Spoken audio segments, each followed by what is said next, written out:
Hi, I'm Helen. And I'm Sarah. And you're listening to the Squiggly Careers podcast. And this episode is part of our Squiggly Skills Sprint series, where we've recorded 20 episodes. Each of them are less than 7 minutes long to help you build some career development momentum. In each episode, Sarah and I are going to talk about a squiggly skill, what it is and why it matters. We're going to share an idea for action from each of us, give you a go-to guru and a podcast episode so that you can listen and learn a bit more. And we really want you to turn this Squiggly Skills Sprint into your own learning streak. And for anyone who lets us know how they're getting on and who completes the 20-day streak, we can't prove that, so we trust you. But if you tag us that you've done the sprint, you've completed the streak, then what we will do is we'll get in touch with you and we will invite you to a free 5 Skills to Succeed virtual workshop that Sarah and I are going to be running in September, so we can help you dive even deeper into the world of squiggly careers.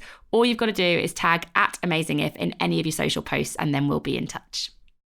In this skill sprint, we're talking about creativity, and everyone's creative, but sometimes it shows up in different ways. And I think we often give ourselves a really hard time about whether we are creative or not, because we point to things that feel very creative, like somebody who can draw or someone who's an incredible writer. And we're like, well, they're really creative. And then almost by default, I think, then I'm not. And it's one of those where I think we fall into that comparison trap of like looking at other people around us, or maybe we just sort of limit ourselves, I think, too soon and too quickly.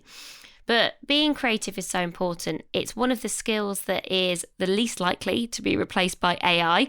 It's number 2 in the top 10 skills needed in 2023, according to the World Economic Forum, and the one that is classified as being most on the rise in terms of what organisations are looking for.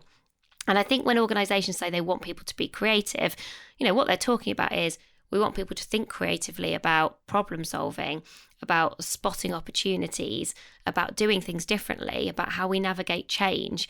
And I think one of the challenges with creativity is it feels too big. So then we don't get specific about what does this mean for me and my squiggly career?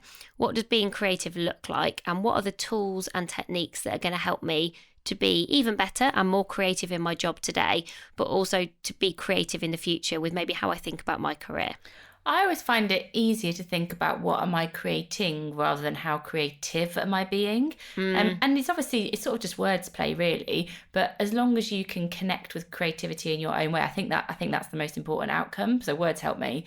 One of the other things that helps me, and this is my idea for action, and I feel like this is me like competing with AI. So rather than being scared of how AI is going to take my job away in the future, I think it's really interesting to use AI to accelerate your creativity.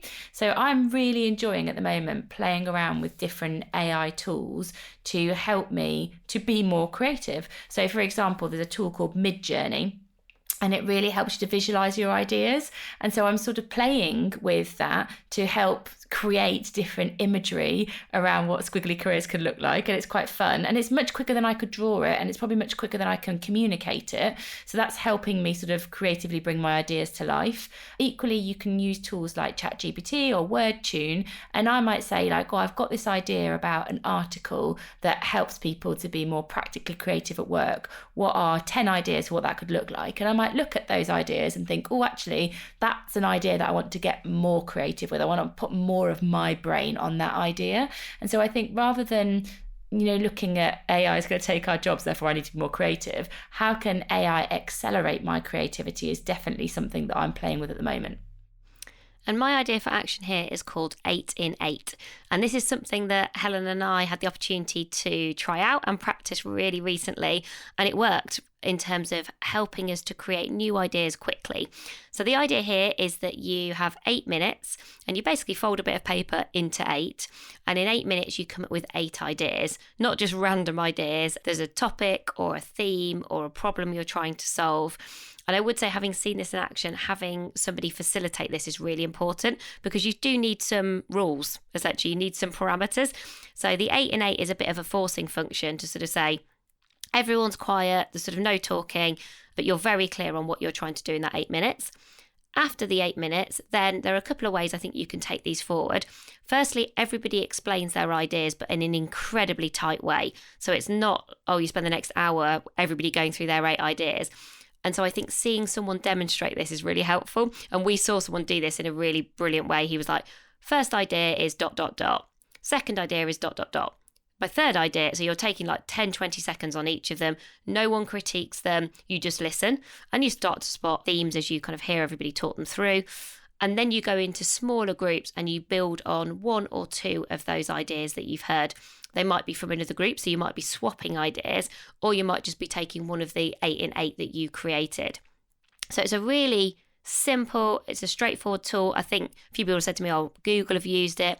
I spoke to my sister and she was like, oh yeah, I've used that before in some creative roles that she's done. And she said, yeah, it always gets you to some really good outcomes. So have a go with it. Like I say, it's really simple, and you do get to ideas that I don't think you would create if someone just said to you, come up with 8 ideas. And our go-to guru here is Ed Catmull. He wrote a book called Creativity Inc., most famous, I think, for his time at Pixar. Some of you might have heard us talk before about this idea of brain trust. How do you get people together to create, one of the most creative things, I guess, that you can come up with, which is, you're creating Disney films and Toy Story and those kind of things. And there are also TED Talks around that same topic that you can look into if you prefer that to what is actually quite a chunky book. And episode 249 of the Squiggly Careers podcast is on how to stimulate your creativity. Thank you for listening to this skills sprint. We hope you found it useful. We'd love you to share and subscribe so you don't miss a sprint. And that's everything for this episode. So bye for now. Bye everyone.